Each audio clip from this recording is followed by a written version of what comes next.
Good morning, everybody, and welcome to Markkinointikollektiivi Aamukahviseura, today in English. My name is Teemu Ilola. I'm going to be your chat host today, and today we're going to be joined by Nea Henttunen from our team and David Blake from Avenyo. The topic of the day is customer data and CRM and omnichannel marketing, so that we can dive into the topic very soon. Just before I give the stage to Nea and David, quick reminder, just please send all your questions and greetings and everything to the chat. And even though we're speaking English today, it doesn't really matter if you have a question in Finnish, you can feel free to write it in Finnish and we'll translate it to David and ask it from him. But now for the beginning, if you'd like to say hello in the chat and let us know where you joined us this morning, and we're good to go. So welcome on the stage.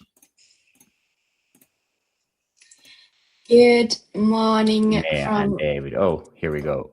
There you go. Thank you, Teemu, for starting the Aamukahviseura and being our chat host. That's funny, I think.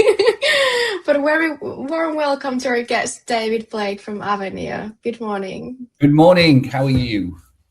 I'm really well. It's been early morning, but I might know it's not as early as yours. How's your morning started? Yeah, I'm not going to lie. It's been a little bit early. I'm in London, so it's like 6:30. Okay. Now, early riser and all that. Exactly, something about worms and anything like that. So, bird and a worm, whatever. We have a really interesting topic today, and like Tim said, send your questions and anything in the chat. If we don't have time to get to your question, David promised he will get back to them to you. So feel free to write there anything you have on your mind. And I think without further ado, let's get David into your presentation. So let's chat a bit more later, and the stage is yours, David. Yeah, thank you so much. Just a big hello from me. Great opportunity to come here and do this. It's a subject that I'm quite passionate about, and I can normally babble about it for ages. So guys, keep me on point with timings. Do you want to move to the next slide, Teemu? Thank you. Just a little bit about me. I'm showing my age there a little bit, but I've worked for a long time in CRM and digital marketing and brand marketing. I worked for a lot of UK brands, Currys, TalkTalk, Telco, a lot of fast fashion brands, Boohoo, New Look, Topshop. And then I've spent some time in the UAE in Dubai, heading up a number of luxury brands as well. So I've got a few miles on the clock, but also I've learned a lot, to be honest, and it's been great. I'm now based in London and I work for Avenyo. Just move to the next slide. And we are an agency that has some people in with great experience. So like me, they've come from different environments, and we really, really want to focus on doing two things, which is what's right for the customer, and also how can we create value from our clients' customers? So how can we, if you like, monetize the data or create better customer experiences? We look at audit, we look at execution, we do a lot of strategy as well. And then we look at tech stack. So I won't go on too much about Avenyo, but please check us out. It's great to work there. And just lastly, one of the things that we're doing, you'll see a QR code as you go through the pack and the presentation. And what that is we're offering free health checks and audits to anybody who's on there. So if you scan the code, fill in the information if you want us to, and we can get back to you. And hopefully we can look at what you're doing and definitely see if we can add some value from the experience that we've got. Cool, right. So yeah, I think this is something that we find quite a lot for Avenyo. I think most brands aren't short of like dashboards, but it's almost like one agreed view of the customer and then one part of the business being accountable for making that feel joined up. When we speak to digital leaders, we find that quite a lot. We've had quite a few brands that we're working with at the moment in Finland, in the UK, in Sweden, and also wider afield. And I think some of these things just keep coming up as regular challenges for us. One of the things I was going to tell you about as we slip to the next slide is that we're going to try and have some polls today. I'd love to know what you think. I'd love to know your thoughts, where you think you are in that omnichannel journey, or what omnichannel actually means for you. So our first poll, I think, is here. And again, it's a great place to start. What does omnichannel actually mean? I'd love to hear. There are 4 answers. One's probably more right than the others, but there's an element of truth in each of them. So I think what we're going to do as we go through is that Nia is going to manage that for us, and we're going to go back at the end of the presentation, and we're just going to check back and let you guys know what the results were of the 3 polls that we've got at the moment. So yeah, get voting. Good. And as we move to the next slide, thank you. It's a good question, isn't it? What is omnichannel? One of the things I think is interesting is how omnichannel and multi-channel work together. So how does it differ from the two? But I think customers really expect these days to be recognized at every step of their path to purchase, no matter where they are. And it's not just about identifying your customer on social media like Instagram or serving them relevant content based on the posts they've interacted with. In an omni-channel strategy, the buyer is recognized no matter where they are and serve content based on the sum of their interactions. So what that means in plain speak is that if I've done something and I purchased something, then really I shouldn't get an abandoned basket email, because the business should know that I've done that instantly. So it's customers experience the joined up journey while the business optimizes outcomes across channels in real time. The difference between omnichannel and multi-channel is interesting. Most brands aim for omnichannel, but in practice operate more of a multi-channel approach. So the terms do tend to get used interchangeably, but multi-channel is being present across multiple touch points: paid, SMS, email, web. Okay, but omnichannel is using those channels and connecting so the customer feels consistently and joined up. And I think that's probably a great view of the difference between the two, but I'd love to know your opinion as well on that. But yeah, I think that's quite common, especially in the brands that I worked with. Okay, as we move to the next slide, yeah, I just wanted to pull a customer lens on this. One of the things that we do at Avenyo is that we look at things from a customer perspective. And we try and find out who the customer champion is in the business and what insight they've got. But consumers don't experience departments or channels, they just experience the brand. So one relationship, one set of promises. And I think the challenge sometimes that we find is that inside most businesses, the experience is like constructed and assembled by different teams and systems. This talks to that. Some of them are old, some of them are brand new, some of them don't plug in. And that's why it's really interesting if you look at those stats. Nearly 80% expect consistent interactions across departments. That's the customer saying, you're one company, why don't you act like it? You know what I mean? And 71% expect personalized interactions, and 76% get frustrated when that doesn't happen. And that frustration is kind of like, don't send me irrelevant stuff when you clearly know better.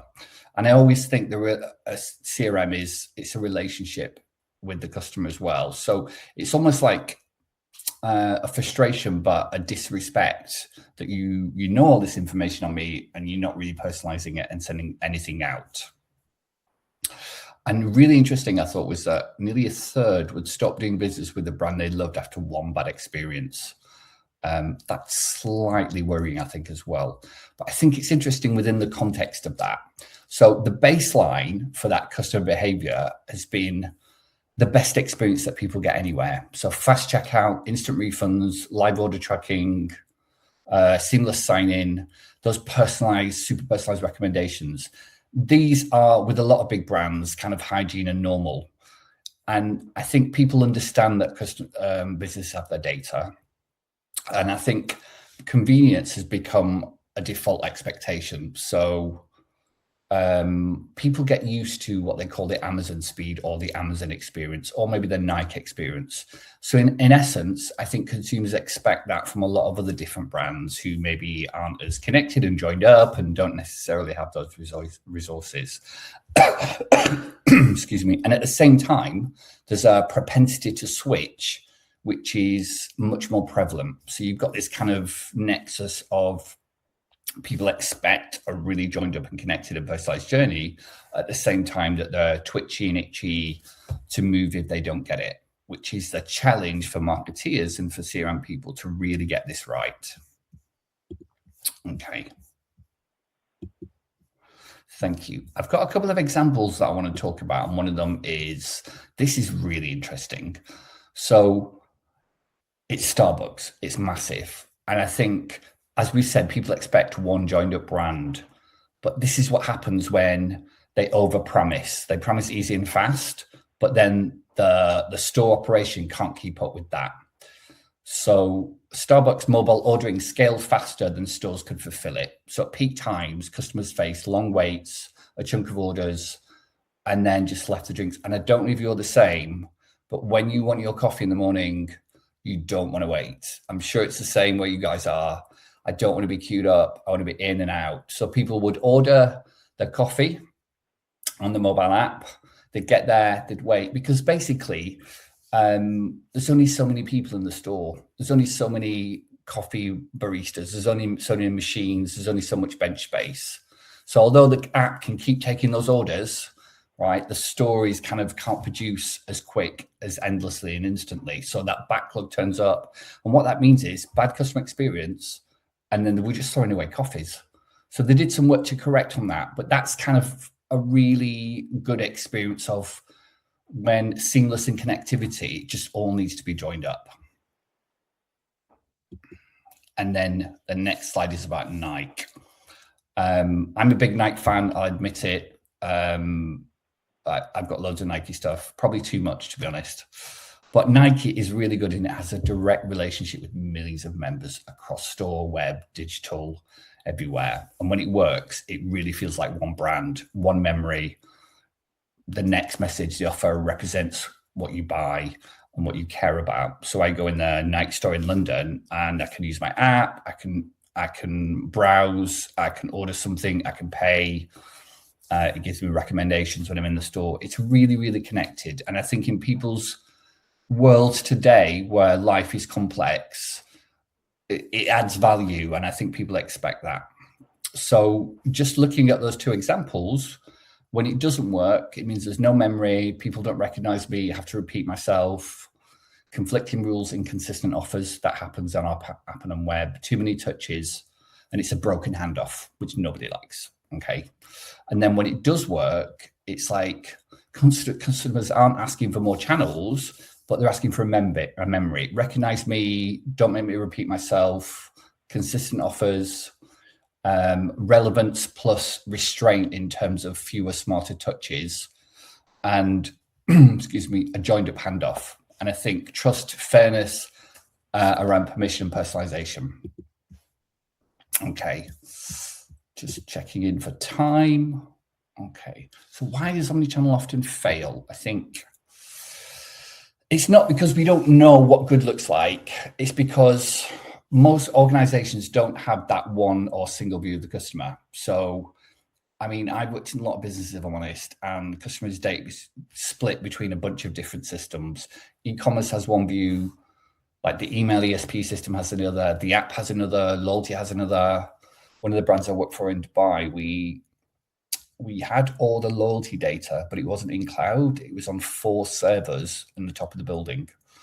So connecting that to a single customer view was really, really difficult for us. And you had to do a lot of that legwork first. But what it means is the customer ends up experiencing a business, separate departments, rather than one joined up brand. So that's why people end up saying things like, why don't you know and remember? You know, I literally just told your colleague this, or why are you sending me stuff that I've already bought? And they don't see it as a data problem. They see it as a respect problem, because it feels like you don't remember them, you don't respect them, you don't listen. But in reality, for businesses, it's just the plumbing in terms of what happens. And it's it's not just annoying, it makes the brand feel disconnected and separate. Okay, so the fix isn't send better emails, it's to treat CRM as the decision system that sits on top of those and decides what should happen next. As we go to the next slide, thank you very much. These guys are very good at this. Okay, right. So I'm not talking about, when I talk about decision system, swapping email platforms or talking about the layer. I'm talking about the layer that turns customer data into decisions, consistency across channels. Okay. So some organizations call that a CDP. Some call it a customer data layer, a profile service, a decision engine. A lot of the businesses I've worked with, we've developed an RFP and we brought in a CDP, whether that's Bloomreach, Klaviyo, Telium. These are all really, really good CDPs. So what they do is they stitch all those customer interactions together on this side. So every time you have a customer interaction, including Zendesk, and then they do some AI and logic and look, what's the next best outcome for the customer and what channel are they best likely to respond in, do they like? So it's kind of like a brain, to be honest, and it turns behavior into signals: browse, buy, return, complaint, loyalty. And then it applies rules and priorities. So what matters most to the customer, when to pause, when to stop, and then it activates the right decision across channels. So somebody might hate SMS, but they don't mind email, or push works for them because they respond really quick. Or really, it's just a store visit. So instead of like, what should we send this week? It's like, what is the customer trying to do and how are we able to help that's effective for them? Okay, so it's signals, purchase, browse, return, delivery, delay, decisions, priority, eligibility, frequency cap, suppression, and then actions around email, push, SMS, on-site, and just ads as well. Okay, on to the next slide. Right, this is a brand that I kind of like. I'm sure you guys have heard of it before, but it's a real world example. So they use Bloomreach, and I think most marketeers teams are working with limited time, multiple brands, different product lines, a mix of systems. They don't always talk to each other. But these guys use Bloomreach to develop a single customer view across all these brands and categories to really cross-sell and personalize.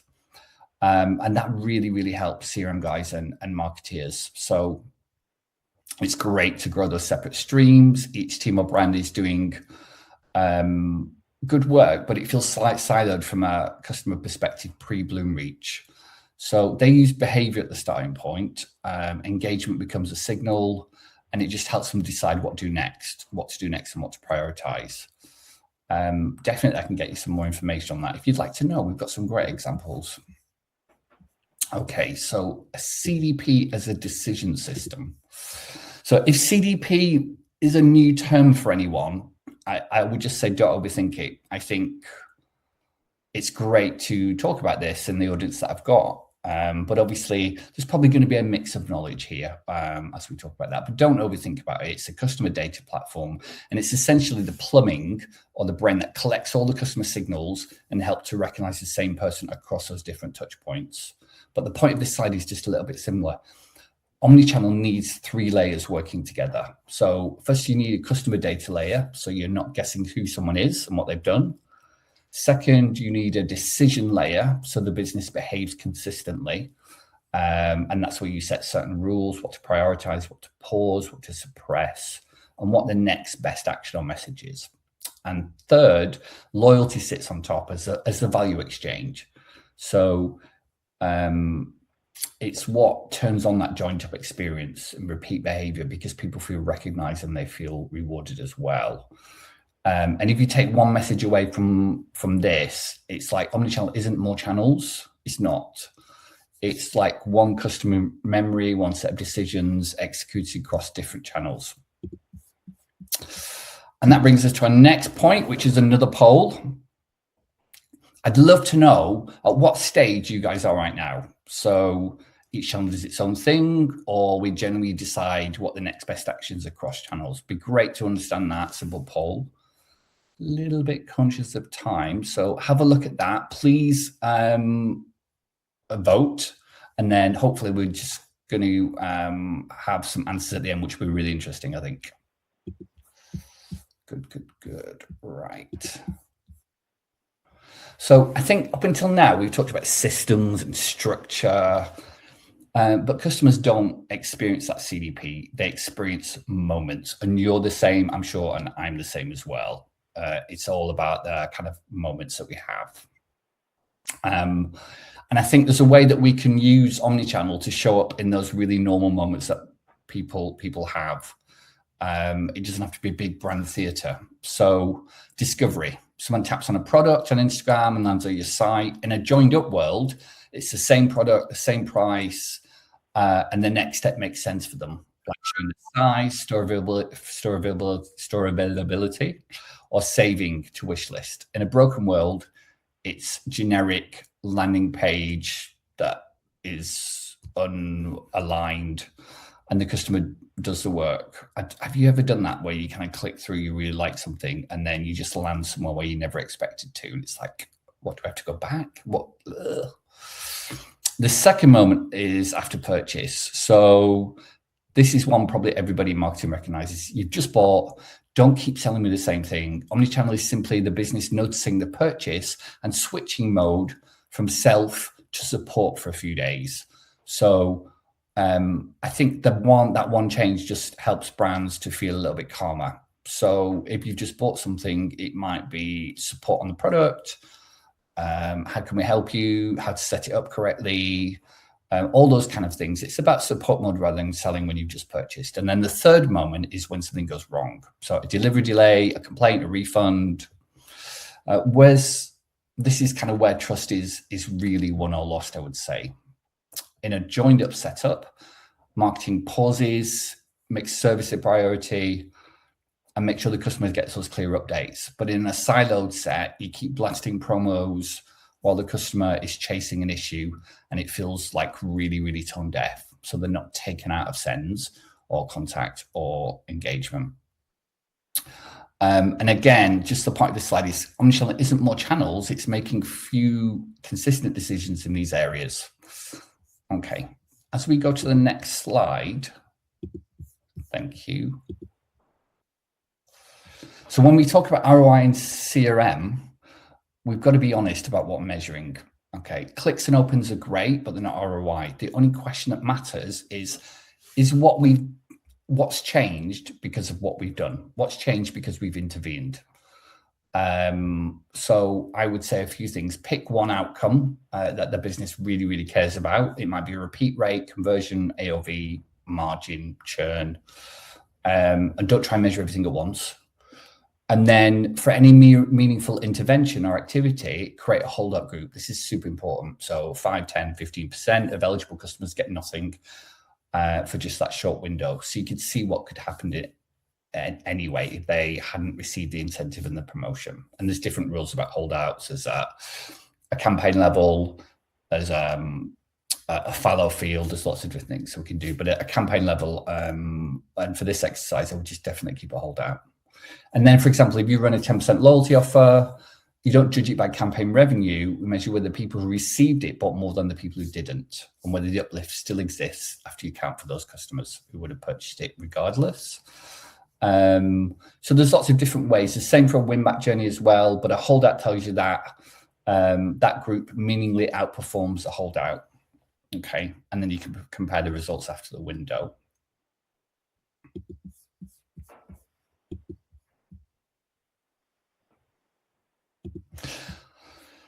And what we try to do here is really kind of give you a bit of a 30, 60, 90 day plan. Now, I'm not assuming that you can change all your systems within the business in the next 30 days. So, you know, I'm just being honest about that.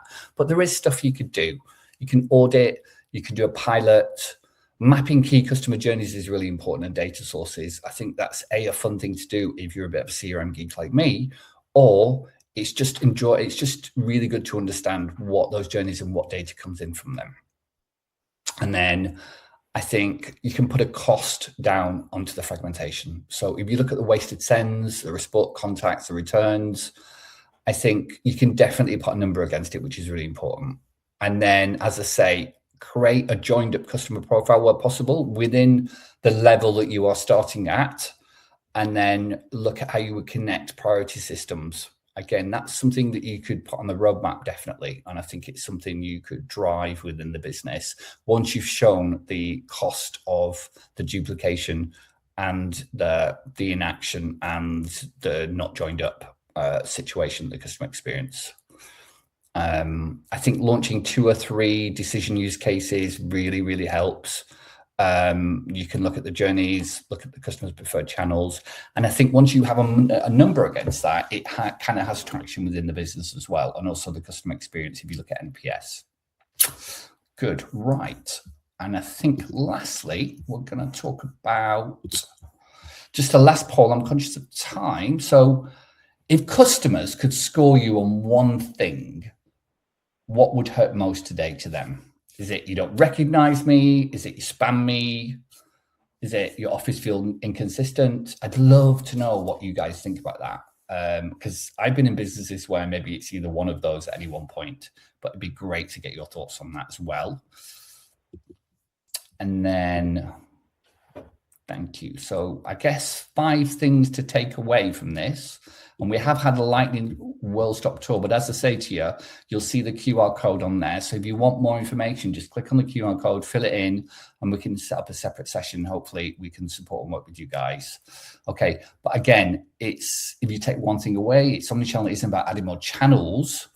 It's about customers don't really care how many tools you've got, but they care whether they're valued, you recognize them, whether the rules feel consistent, and whether experience stays joined up when they switch channel. Okay. And shared customer memory, as I say, is something that's super important, whether it's a CDP or a data layer. And the fix, again, is not to send better emails. It's a run CRM like that decision system, next best action, take signals from the customer, apply a few simple rules, and you can start wherever you are. You don't have to have a shiny new system. Okay. And then drive incrementality. And I think probably those are the main points that we would discuss today. But I just want to say it's been great to talk about this stuff. I love this stuff. I'm really passionate. If you've got any questions at all, please let us know, and it'd be great to understand those polls. Yeah, and as I say, we've got the QR code there as well. So scan it, get in touch with us, and we can see if we can help.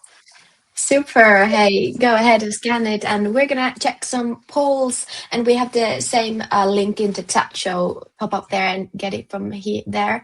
We asked, what does omnichannel actually mean for the people we have in webinar lines, and it seems that 38% thinks that it means that it remembers me across channels, 33% thinks that it's really good marketing in each channel, and 21 says it shows up everywhere with the same look and the same offer, no matter what channel you're in, and 7% thinks it's one dashboard that joins the numbers up. What do you think, David, how these numbers show? Yeah, I think, to be fair, there's an element of truth in each of them. But I think the answer is, as we've said, it remembers me across channels, so I can start in one place and then do another. I think that's true omnichannel, but we're on a journey with it. But yeah, I think some of the answers are really good marketing at each channel. I can understand why people chose that. Super. Then we had the next poll, which state are you actually in right now? And it seems that 40% are in the stage where data is shared, but decisions are still made in silos. And 30% says they're in each channel that does its own. And 23 says that rules are shared, but never execution is manual and slow. And 3% are still in the stage that they generally decide the next best action across channels. How you think about these, David? I think, first of all, I want to shout out to the 23% who shared that excuses manual and slow. I have been there. I feel your pain, but hopefully that will change. I think it's really interesting that 75% of the people that came on today feel either each channel does its own thing or data is shared, but decisions are made in silos. That's really kind of the need for an omnichannel, I think, but really some really good results, definitely. Super.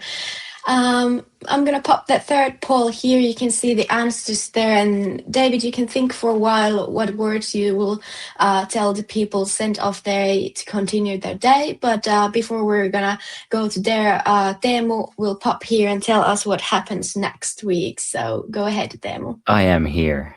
I think I'm here. Yeah. Hey again. Next week we'll switch back to Finnish. We'll be joined by Sakari Sandqvist from Taloustutkimus, and the topic will be, just gonna blurt it out in Finnish so it makes some sense. Kohderyhmänä vieraskielinen väestö. I'm not gonna ask David to pronounce that, but we're gonna talk about that topic next week. So, David, how would you like to send all our viewers to the rest of the day?